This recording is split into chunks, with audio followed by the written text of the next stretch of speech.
और 10 साल पहले इसी ग्राउंड से हम सबसे वादा किया गया था कि 1 रैंक 1 पेंशन वो आरोपी की, और यहाँ तो पॉलिटिशियंस ने हमारी शहादतों को भी बंटवारा करना शुरू कर दिया कि अफसर मरेगा 5 लाख, जेसीओ मरेगा 2.5 लाख और जवान मरेगा 2 लाख। ये जवान मरने के लिए नहीं, मारने के लिए है।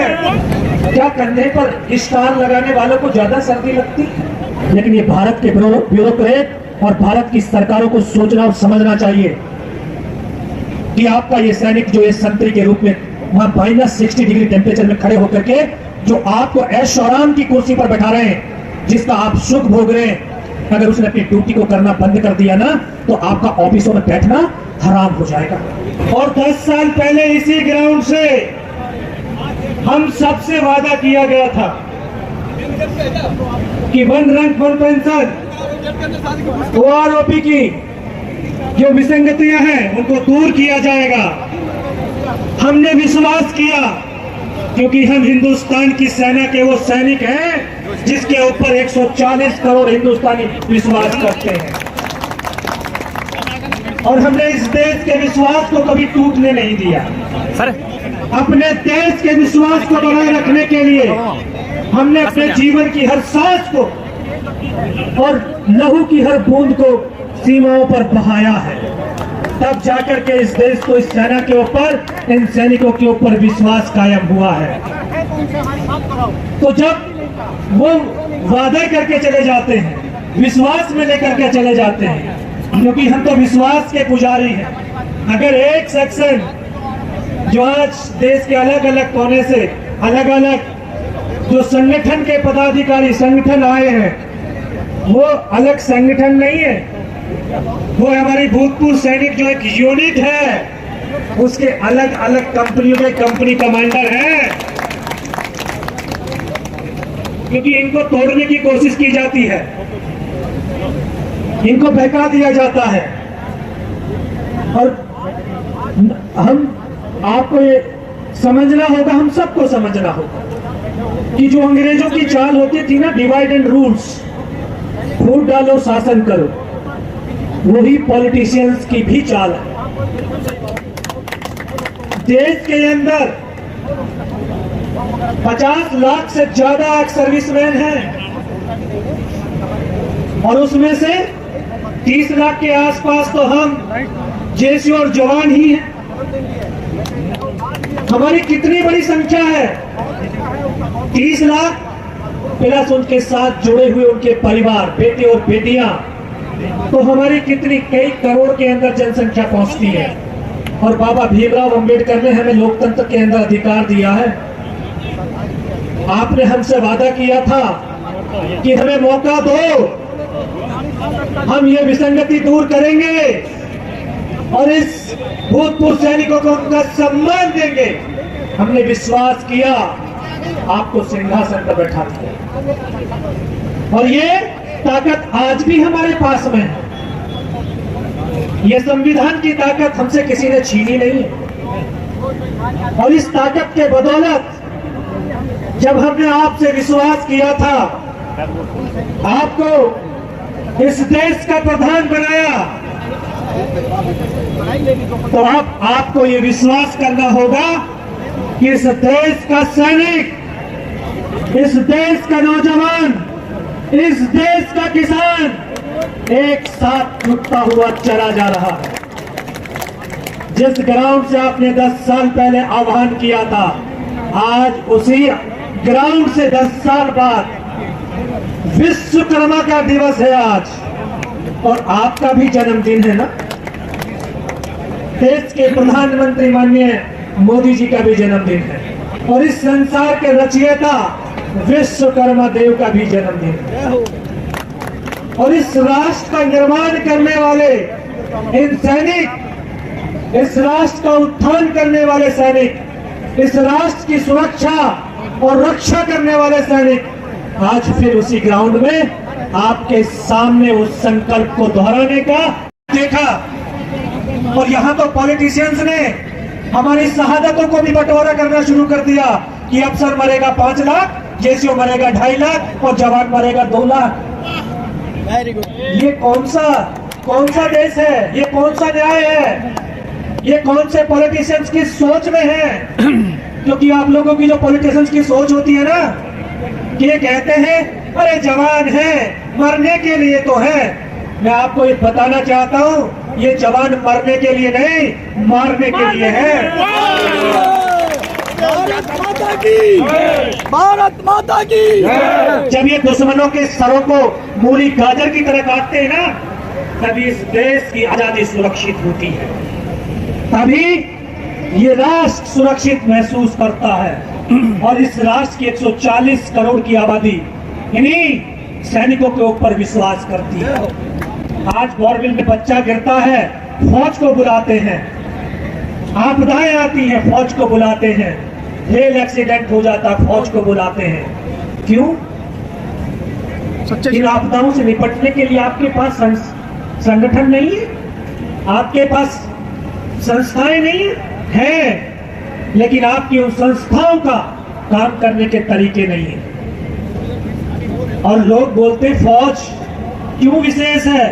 फौज इसलिए विशेष है क्योंकि राष्ट्र की सुरक्षा की अंतिम पंक्ति में खड़ा हुआ एक सैनिक है। इस सैनिक के बाद और सुरक्षा करने वाला कोई नहीं है। सैनिक एकता जिंदाबाद, सैनिक एकता जिंदाबाद, सैनिक एकता जिंदाबाद। आज ये भूतपूर्व सैनिक एक मंच पर एक साथ पूरे देश के कोने कोने से आकर के खड़े हुए हैं। हम सबकी एकता ही इस मुकाम को सफल बना सकती है। हमारे अलग अलग प्रदेशों के अंदर, अलग अलग प्रांतों के अंदर अलग अलग नाम से हमारे संगठन चल रहे हैं।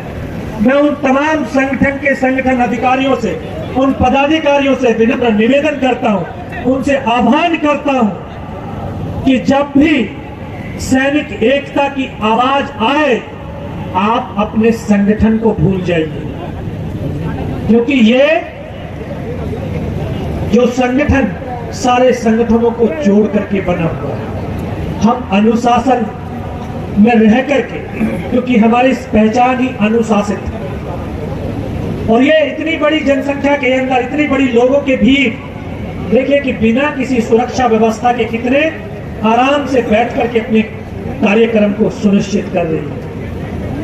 ये सीखना है, हमें देश को सीखना चाहिए कि इतनी बड़ी संख्या की गैदरिंग अनुशासित तरीके से कितने आराम से बैठ करके हम अपनी बात को रख रहे हैं। और मैं देश के, क्योंकि ये जवान देश के किसान भी हैं और इन्हीं के बेटे जवान भी हैं, तो जब तक देश का जवान और किसान को सम्मान नहीं मिलता, तब तक ये किसान और जवान संघर्ष की राह पर यूं ही चलते रहेंगे। और देश की सरकार और देश के राजनेताओं, मैं आपको ये बताना चाहता हूं कि सैनिक उस संस्था के सैनिक है जहां पर हमें एडवांस सिखाया जाता है, विड्रॉल कभी नहीं सिखाया जाता। भारत माता की। अब हमारे कदम हमारे मान सम्मान के अधिकार के लिए आगे बढ़ चुके हैं। अब ये पीछे नहीं हटेंगे, अब ये पीछे नहीं हटेंगे। अगर आपने अभी भी अपने उस वादे को याद नहीं किया, तो आगे आने वाले समय के अंदर यह है, दुनिया के लोग हैं, किसी को मटन खाने में मजा आता है, किसी को चिकन खाने में मजा आता है, किसी को सामान बेचने में मजा आता है, लेकिन मैं पॉलिटिशियंस और राजनेताओं को बताना चाहता हूं, ये सैनिक हैं, इनको अपना लहू बहाने में बड़ा मजा आता है। ये तो पूरा राष्ट्र, पूरी दुनिया देख रही थी। अभी हाल ही में इस सेना के चार बहादुर योद्धाओं ने, सैनिकों ने शहादत दी, और लोग, पॉलिटिशियन लोग क्या पार्टियां और जश्न मना रहे थे। क्या हमारे बलिदान की ये शोहरत है, ये सम्मान है? हमें पैसा नहीं चाहिए तुम्हारा, पैसे के लिए सैनिक बलिदान नहीं देता, हमें सम्मान चाहिए, हमें अपने हक चाहिए। भारत माता की जय, भारत माता की जय, भारत माता की जय। वो हमारे अफसर हैं, अफसर, जवान और जेसीओ एक संगठन है, एक ताकत है जो पूरे विश्व को डरा सकती है, झुका सकती है। आप उनको क्या देना चाहते हो आप दे दीजिए, लेकिन इस जवान और जेसीओ को भी देख लीजिए, क्योंकि ये इस सेना की ताकत है, इस राष्ट्र की ताकत है। आप उनको क्या दे रहे हैं हम आपसे नहीं मांगते, ना हम कहते भी, लेकिन हमें सम्मान चाहिए, हमें अपना मान चाहिए, हमें अपना अभिमान चाहिए। जब इस लहू में परमात्मा ने कोई भेदभाव नहीं किया, जब बॉर्डरों पर शहादत देते हैं तो दुश्मन की गोली कभी ये पूछती नहीं है कि मैं ऑफिसर के जाकर के लगूंगी या जेसीओज के जाके लगूंगी या मैं जवान के जाकर के लगूंगी, वो इस देश के सैनिक को जाकर के लगती है। हर ऑफिसर से लेकर के जेसीओ जवान बराबर शहादत देता है। जब वो शहादत बराबर की है, लहू बराबर का बहाया जाता है, जब हम सर्दियों के क्षेत्र में डिप्लॉयड होते हैं तो वहां का वेतन अलग अलग क्यों हो जाता है? क्या कंधे पर स्टार लगाने वालों को ज्यादा सर्दी लगती है? बहुत अच्छे। भारत माता की, भारत माता की। वो हमारे कमांडर हैं, उनका सम्मान करते हैं, लेकिन ये भारत के ब्यूरोक्रेट और भारत की सरकारों को सोचना और समझना चाहिए कि आपका ये सैनिक जो इस संतरी के रूप में वहां -60 डिग्री टेम्परेचर में खड़े होकर के जो आपको ऐशो आराम की कुर्सी पर बैठा रहे हैं, जिसका आप सुख भोग रहे हैं, अगर उसने अपनी ड्यूटी को करना बंद कर दिया ना तो आपका ऑफिसों में बैठना हराम हो जाएगा।